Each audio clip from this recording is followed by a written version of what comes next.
Quase 6 metros de comprimento, 2 metros de altura e 2 de largura. Essa é a Ram Classic. Motor 5.7, V8, Remy, tudo que você pode ter de direito e por o preço de uma picape Hilux. Mas e aí, será que vale a pena comprar? Todos os detalhes você acompanha comigo a partir de agora e roda a vinheta.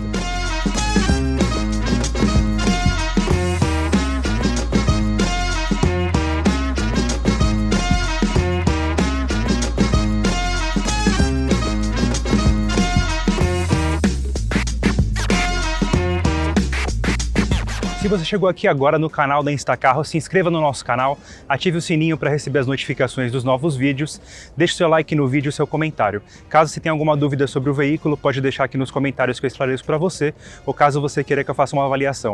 Pode ser carro novo, usado ou seminovo, só deixar aqui nos comentários que eu faço a avaliação para você. A Ram 1500 Classic, ela é uma geração anterior da Ram 1500 Rebel, que a gente avaliou e está no blog da Instacarro. Só que para não perder um carro que foi tão legal, um carro que vendeu tão bem e que marcou bastante o segmento full size de picape nos Estados Unidos, ela foi rebatizada, se manteve no mercado e por um preço mais acessível. Então você pode ver que no visual aqui, ela lembra bastante as picapes do começo dos anos 2000, e se essa grade fosse um pouco diferente, ela lembraria bastante a Dakota, que vendeu aqui com a gente, fez bastante sucesso também. Então aqui falando de design da 1500 Classic, que ela tem de interessante. Então, nessa versão aqui que a gente está avaliando, é a Laramie Night Edition, você pode ver que ela não tem nenhum detalhe cromado. Aqui, todo o cromado foi substituído pelo preto brilhante. Então, a grade aqui presente, super grande aqui da Ram, ela é em preto brilhante. A gente não tem nada de cromados aqui na frente. Os faróis são full LED. E o que é interessante aqui dos faróis dele é que a luz diurna dele fica aqui nessa parte inferior e ela tem iluminação laranja. Como você já viu bem nos anos 90, como era legal você deixar a lanterna do veículo ligado na seta, então é mais ou menos isso que acontece, a iluminação fica nessa posição. Aqui a gente tem também aqui no capô, que tem esse vinco pronunciado, uma entrada de ar, aqui na frente. De lado também, nada de cromados, as rodas são de 20 polegadas com pneus 275/60 e não são pneus de uso misto, tá? São pneus mais focados no uso em estrada mesmo. Os retrovisores também tem preto, assim como os estribos laterais, nem os logos mesmo, os logos também são escurecidos. E vindo aqui para a traseira desse carro grande, que são quase 6 metros de comprimento, as lanternas também, elas têm o mesmo visual dos modelos mais antigos, mas agora elas têm o padrão dela em LED. E a gente tem a dupla saída de escape. E o que é interessante falar também é que ela já tem a preparação para você colocar o seu engate aqui, porque ela é preparada para carregar trailer. Então isso é uma coisa interessante de falar. Ela tem uma capacidade de carga aqui na caçamba de pouco mais de meia tonelada, e é por conta disso que você não consegue ter uma regularização dela para a utilização de motor diesel. Só se ela tivesse mais de 1 tonelada de carga, coisa que as picapes médias do que a gente tem hoje no mercado, como S10, Hilux, Ranger, todas elas possuem. Aqui é 534 litros de capacidade de carga, só que no reboque com freio você consegue carregar até 3,5 toneladas, que é mais ou menos o que você vê naqueles filmes americanos, uma picape dessa aqui puxando um trailer gigante, mais ou menos para isso que ela é o foco dela mesmo. Aqui a gente tem uma câmera de ré, e abrindo aqui a tampa, você pode ver que o espaço é bem grande e ela tem nessa versão aqui, como um opcional, o protetor de caçamba.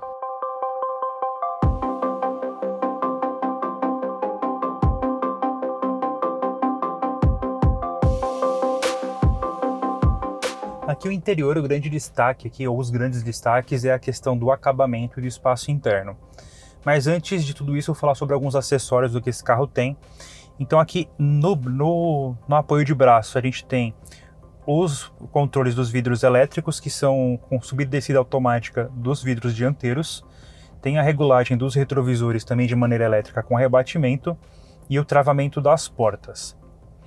Aí vindo aqui para o painel a gente tem os controles dos faróis e do farol de neblina e também da luz de iluminação da caçamba. Os faróis aqui têm função automática. Vindo aqui para a coluna, a gente tem o botão aqui na coluna de direção da regulagem da altura dos pedais. Então eu posso colocar o pedal, subir os pedais ou baixar a altura deles de acordo com o que é mais confortável para mim. Assim como também eu consigo regular também aqui nos bancos a altura aqui da região lombar. Eu posso regular também a posição para frente e para trás e até subir ou descer. E claro, regulagem lombar também. Então eu consigo ter todo esse controle do pedal e do banco, só que aqui do volante, olha que interessante. Como ela é uma picape de conceito antigo, olha a regulagem que eu tenho aqui, ó, só de inclinação do volante, ó. Eu não consigo ajustar altura ou profundidade. Aqui é inclinação, e inclinação aqui é mais uma questão mais de conforto de posição de rodagem do que de posição dos braços mesmo. Então aqui, para eu ter visualização de todo o painel de instrumentos, eu preciso deixar ele aqui na regulagem máxima. Se eu tivesse com o banco muito baixo, talvez eu tivesse que baixar a posição, aí isso afetaria aqui a posição das minhas pernas. Então é uma característica desse carro. E já que a gente está aqui, vamos falar do volante. Aqui do lado esquerdo a gente tem os botões de controle do computador de bordo.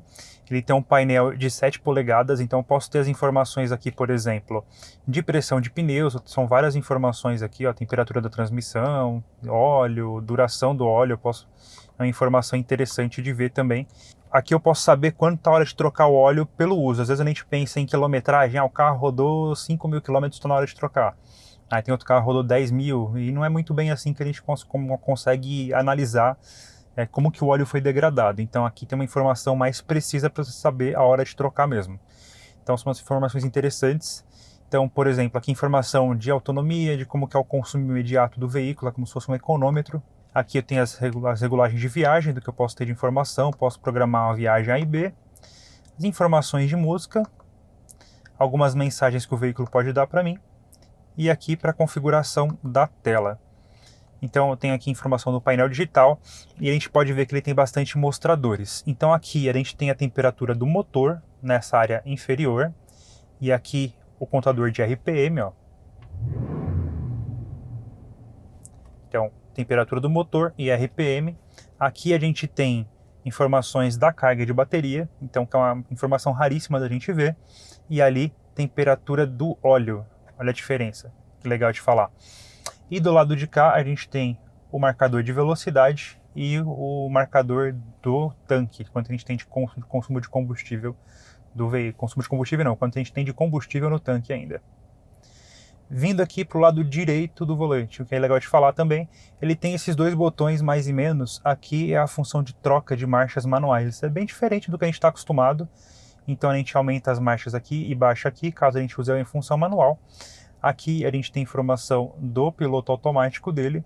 E lembrando que esse carro ele é um carro que não tem nada de função autônoma. Ele é o mais básico possível, porque a gente está falando de um carro que ele tem uma concepção antiga. Então é um carro que tem piloto automático, mas é o piloto automático que você regula a velocidade que o veículo tem que ter. Ele vai acelerar até essa velocidade, acelerar, frear quando for preciso. Mas para manter a velocidade, nada se baseando em veículo da frente, não é nada adaptativo.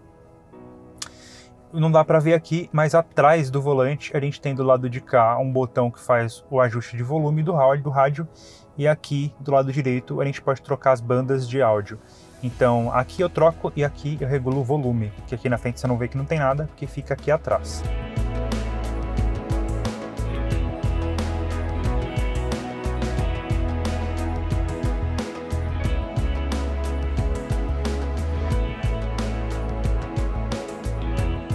Agora aqui na área central, começando da parte superior, dá para ver, ele tem um sistema de alta fidelidade da Alpine, um som muito bom para esse carro. Ele consegue ter um equilíbrio bom de graves, de agudos, de médios, você consegue customizar bem. E a acústica do veículo, por incrível que pareça, é muito boa, então a questão de sonorização dele é muito bom. Na área central aqui, a gente tem a central multimídia de 8.4 polegadas, que ela tem conexão com celulares Android e Apple com fio, ela não é sem fio ainda. Um pouco mais abaixo aqui a gente tem esse seletor de marchas, então você vê não tem seletor aqui, não tem aqui, o seletor aqui é rotativo no painel, então a gente tem a seleção de marchas aqui e um pouco mais abaixo a seleção do tipo de tração. Eu tenho tração aqui no caso fixa 2WD, que é a tração traseira, a tração aqui 4x4 baixa e a 4x4 travada. Eu consigo fazer as duas aqui seleções por aqui.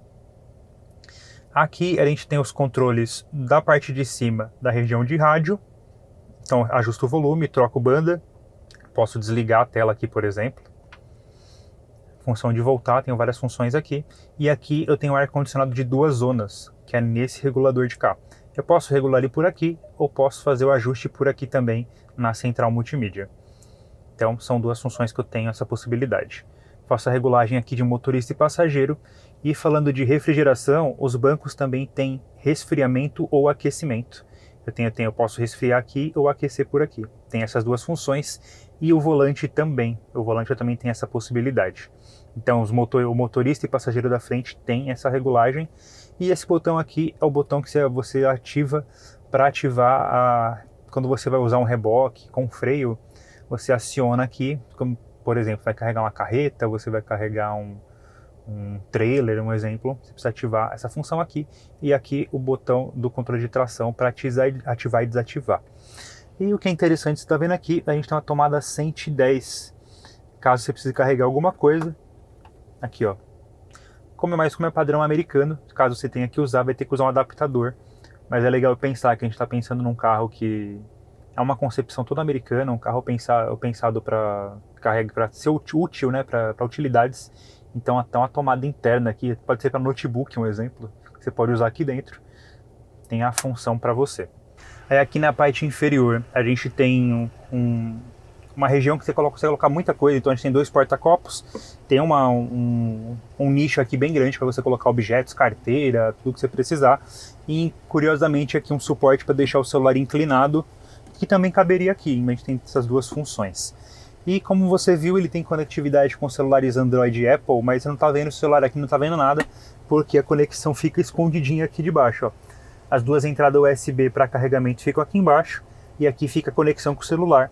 E o que é interessante também aqui, ó, tem até um porta-moedas. Então, ó, você viu isso daqui lá nos meados dos anos 90, você comprar uma RAM 1500 Classic, você tem um desse aqui de série. Então, essa aqui é a parte superior, e aqui a parte inferior, que é um nicho ainda maior, caberia aqui uma garrafa de 1,5 litro deitada tranquilamente, ou mais de uma garrafa no caso, ou várias latinhas de refrigerante. Só que o detalhe é que isso aqui não é refrigerado, então seria mais um suporte para você carregar as suas coisas, mas não conta que aqui esse espaço aqui ele não é refrigerado. E aproveitando que a gente está nessa posição, dá para mostrar aqui os bancos. Ele tem os bancos em couro, eles são bem grandes, eles têm um bom apoio aqui lateral, a gente consegue regular o apoio lombar e tem um comprimento bom para as pernas. Como você pode olhar daí, ele tem exatamente o tamanho do meu fêmur aqui na posição para ficar sentado, então eu estou perfeitamente acomodado aqui, inclusive de largura, para mim é um banco muito próximo do ideal. E aproveitando também para poder mostrar nessa região, a gente tem 2 aqui porta-luvas, um superior e um inferior.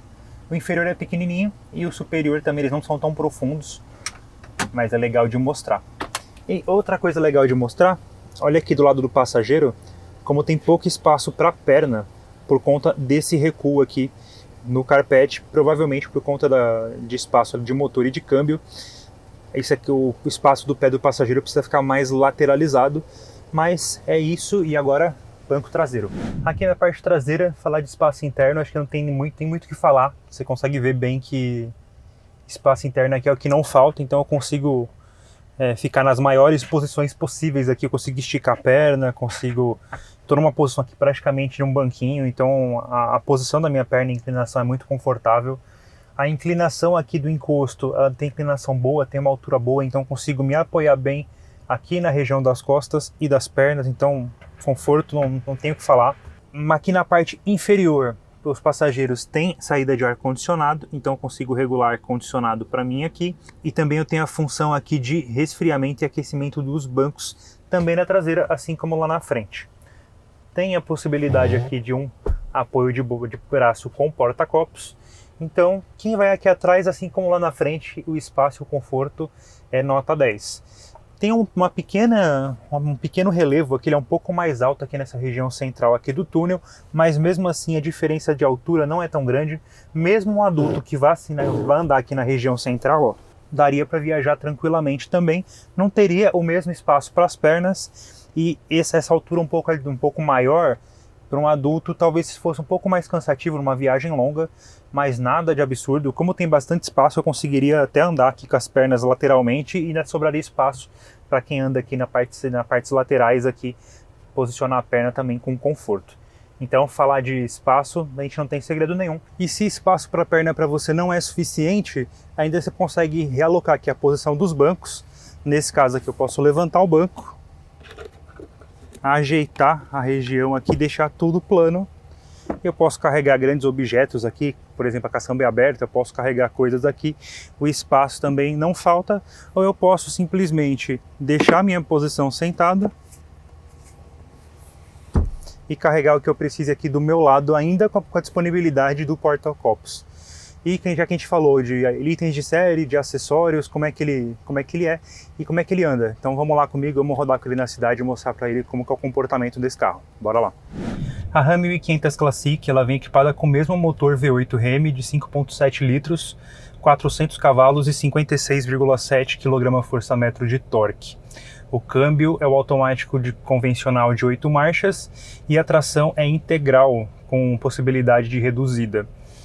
O que é interessante desse conjunto, como a gente já está falando, é um carro que ele tem muita potência, muita força, quase 60 kg de torque, é bastante coisa, principalmente para o uso em cidade. E apesar de ser uma picape muito grande, ela tem mais de 2,5 toneladas de peso, esse conjunto mecânico dela deixa uma picape muito ágil. Então, para você ter uma ideia, o 0 a 100 dela é em menos de 8 segundos, é 7.7. Então é uma picape muito ágil, e o que é interessante também de falar, né, da utilização dela em cidade é como ela é confortável. É uma picape montada sob chassi, ela é grandona, pesadona, só que o conjunto ele é muito confortável. Então ela tem uma filtragem da suspensão para irregularidade das vias, para buracos, para subidas e descidas. Ela consegue filtrar muito bem isso e se torna uma picape mais confortável de dirigir na cidade do que as picapes médias. Então, em questão de conforto, não só o conforto interno, de espaço, de acessórios e de refrigeração de bancos, não só isso, o conforto de suspensão dela também é muito bom. E que apesar de ter uma roda de 20 polegadas, como eu mostrei, ela tem um pneu que é bastante borrachudo. Então, além da suspensão que oferece uma boa filtragem, ela tem um pneu borrachudo que ajuda a compensar e equilibrar melhor ainda essa questão. Então, em questão de conforto, ela é excelente. O maior problema desse carro aqui para uso em cidade é o porte dele. É uma picape muito grande, são quase 6 metros de comprimento, 2 metros de largura. Então você precisa pensar muito bem para onde você vai, o trajeto que você vai saber e que você vai fazer para saber se ela vai caber. Então, num local assim na cidade grande, com ruas largas, avenidas largas, você consegue andar tranquilamente. Agora, se você coloca no navegador e no navegador manda você para um caminho que você não conhece, pode acontecer de você chegar no local que a rua é bastante estreita e que você vai ter que replanejar o trajeto. E manobrar um carro desse tamanho, ter que voltar de ré, por exemplo, não é muito bem recomendado. Então, para a cidade é muito confortável, anda bem, super macia, o ronco do motor, ele invade bem a cabine, mas é de uma maneira muito agradável, muito gostosa de ouvir. Mas o que a gente sente mais é a presença dela, do que ela faz a maior diferença em relação às demais picapes, é no uso em estrada. E aqui pegando estrada é o que a gente vai sentir realmente como é que funciona esse motor Hemi, ó.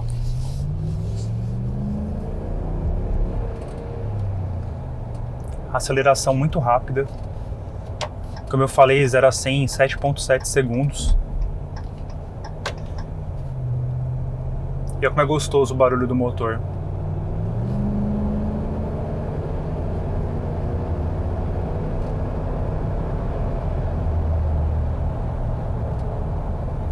O que dá para destacar aqui também, assim como na cidade, é o conforto de rodagem. A suspensão ela é muito bem calibrada, você consegue andar aqui, é bem imperceptível o pneu rodando na via, você não tem tanto ruído de pneu, como seria mais comum se ela utilizasse pneus de uso misto.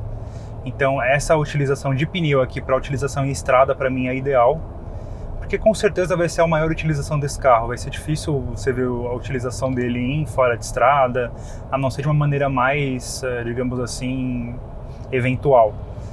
No uso em estrada, que provavelmente vai ser o maior uso dela, se dá talvez nem tanto cidade, seja uns 80% estrada, você vai sentir que você está num carro, um conforto de sedã mesmo. O equilíbrio da suspensão, a massa suspensa, como ela faz curva bem, é bem confortável. Só que assim, é um carro americano, os carros americanos eles têm uma tendência de ter suspensão mais mole, mais voltada para o conforto, mas aí você acaba perdendo um pouco de capacidade de fazer curvas de alta velocidade mais fechadas justamente porque a suspensão é mais mole. Então ela te oferece uma boa estabilidade, te oferece uma boa condição, mas é claro, a gente está falando aqui de um carro grande, pesado e que não foi feito justamente para poder fazer curvas super rápidas, né? Então é preciso dosar e saber com o tipo de carro que você tem em mãos e para que você vai utilizar.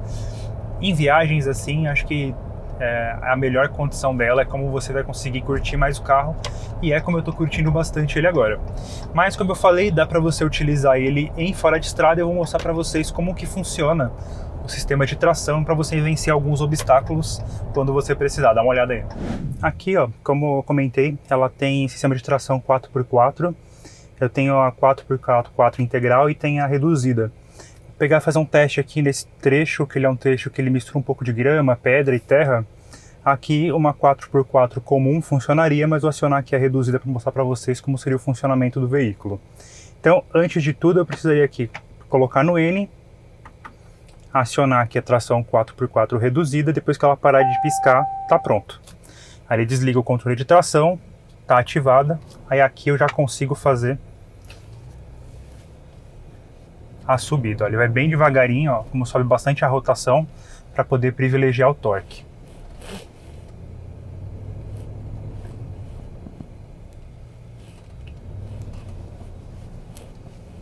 Aqui o pé bem suave no acelerador e ele vence o obstáculo tranquilamente. Aqui para descer o mesmo obstáculo a mesma coisa, câmbio em N, aciona aqui a tração 4x4 reduzida, parou de piscar, tá pronto.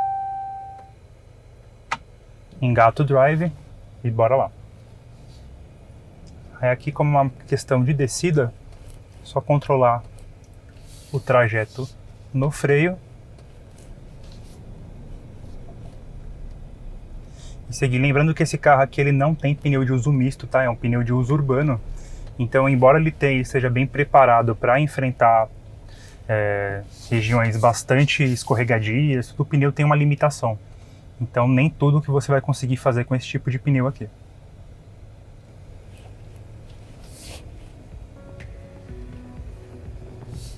E pronto, obstáculo vencido. Pensando em concorrentes aqui do mercado, o que é interessante, o grande pulo do gato desse carro aqui é isso. Ele é uma picape full size, tem um grande motor, um grande porte, só que não tem um concorrente direto no mercado. Por faixa de preço, o concorrente dele seria a picape Hilux, a S10, a Ranger, que são picapes médias aqui no Brasil, são picapes menores, mais estreitas, têm uma capacidade de carga com certeza maior do que dessa picape aqui. Só que o que é interessante de pensar é que mesmo nas picapes médias, quando a gente fala das versões mais caras, que se aproximam desse valor aqui, em casa da 350, 360 mil, é uma picape que você não vai ver uma picape, por exemplo, uma Chevrolet S10 LTZ carregando peso. Normalmente quem compra uma S10 dessa categoria usa o carro para poder pegar estrada, às vezes ir no sítio, pegar mais uma variação assim de tipos de terreno mesmo. Então, para esse tipo de uso, essa picape aqui é perfeita. É uma delícia para andar na estrada, anda super bem, é muito mais confortável do que as picapes médias e anda muito mais. O 0 a 100 é em 7,7 segundos, mas aí ele tem outros poréns então, porque fala assim, poxa, é tantas vantagens? Sim, são muitas vantagens. Mas o que tem de desvantagem perante os concorrentes? A principal desvantagem é a questão de consumo de combustível.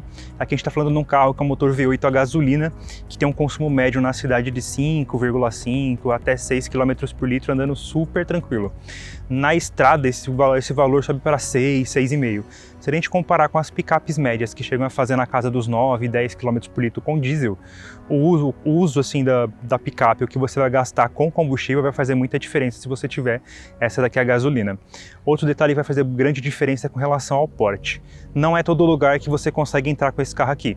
Com as picapes médias você consegue entrar em estacionamento de shopping, você consegue visitar vários lugares, você consegue acessar ruas estreitas. Com esse carro aqui vai ter lugares que você vai ir, você vai pensar e falar, poxa, será que eu entro naquela rua?